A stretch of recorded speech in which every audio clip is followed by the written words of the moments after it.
Hey, what's up guys, and welcome in this new tutorial where I'm gonna show you how to balance the kick and the bassline in your Tech House track. So before starting with this tutorial, I would like to remind you that all of the samples and the presets used are from our new pack, Mirage Volume 4, which is a collection of one-shots, loops, construction kits, Serum presets and much more that you can check out from the link in the description below. So first thing, let's have a listen to the loop that we're gonna work with.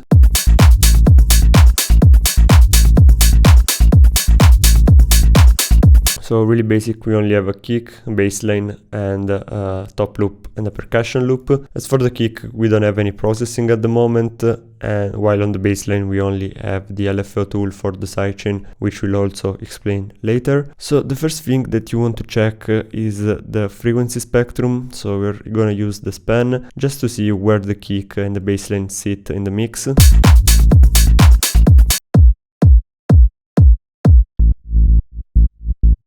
As you can see, both the kick and the bassline looks like they are on the same frequency here on the 65 Hz. Actually, maybe the bassline is also a bit lower than the kick drum.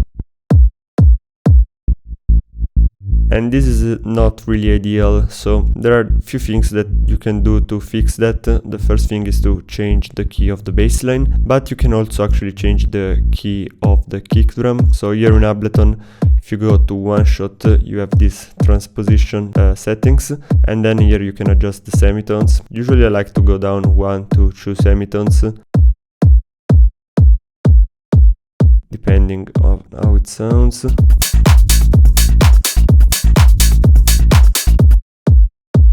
And we're trying to shift the kick a bit more backwards here in the spectrum. However, this doesn't really resolve the issue. The only way to actually fix that in a good way is to use an equalizer. And we're just gonna take the second band and go here where we have the fundamental of the kick drum.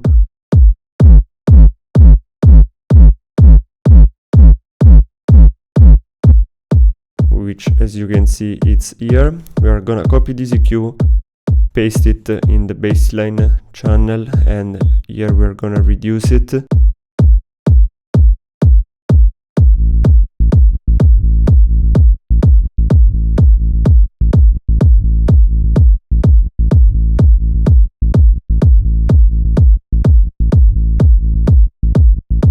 So in this way we are making space for the kick drum to breathe.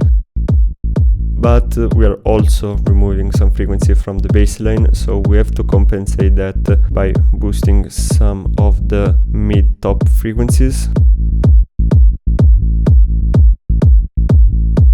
Actually, we can also add an hi-cut here to remove some of the very tops.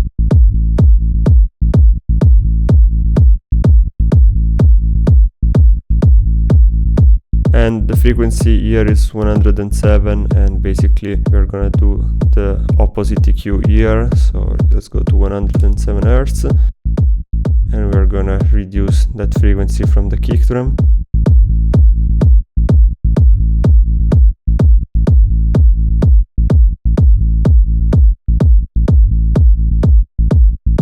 So yeah, basically we are removing a bit of the bassline here where we have the fundamental of the kick, and we are adding the bassline back here more in the mid section, and this will help us to get a bit more space for the kick drum when the bass is playing.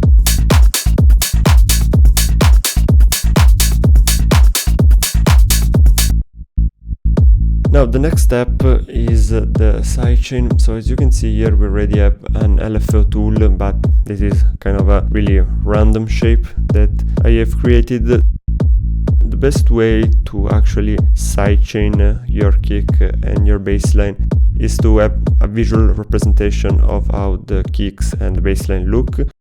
So as you can see, we have quite a short kick drum here. So let's zoom in.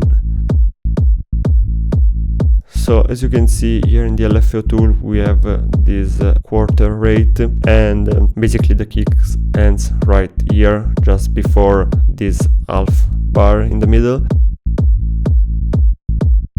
And what we can do is basically go back here to the LFO tool on the baseline and try to add the baseline back whenever the kick ends.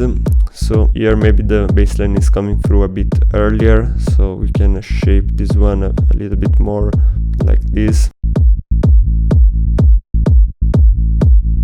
so that the baseline comes in at the very end, right around this middle section here. Something like this. Obviously you can also use a compressor for this one, but I really like the LFO tool approach, so that's what we are using today. So another thing that we can do to glue together the kick and the baseline is do some processing of them together in a group. So we're gonna call this one kick plus bass. So we're gonna load a FabFilter Pro MB here.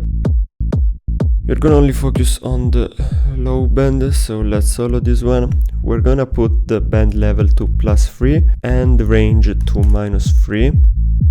And we're gonna adjust the threshold so that it goes to 0.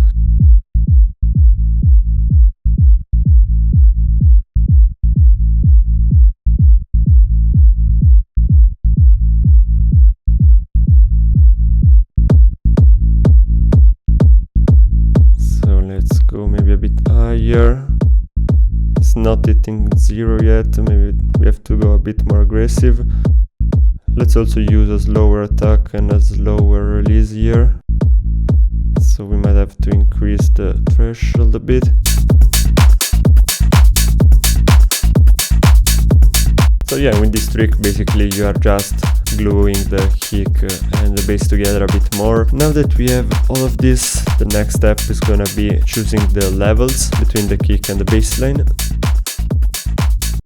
As you can see, we have the kick hitting at -8 and the bassline it's at -9.5 dB. Usually I like to have the kick louder than the bassline. How much louder depends on the track. Some people say that 3 dB difference is good. It really depends on the genre, so a good way to reference this is by using the Yulin master meter. As you can see, we have like the higher peaks, which are the kick drums, and then in between we have the bassline. And some people here also say that we need a 6 dB difference between the kick and the bassline. So you might want to reference this one with your other tracks. We'll do a test right now, so -6 should be here, around here. And let's see, in terms of peak, we are also almost at a 3 dB difference. So yeah, you can use this measure as approximate measures, and let's have a listen to this with the rest of the loops.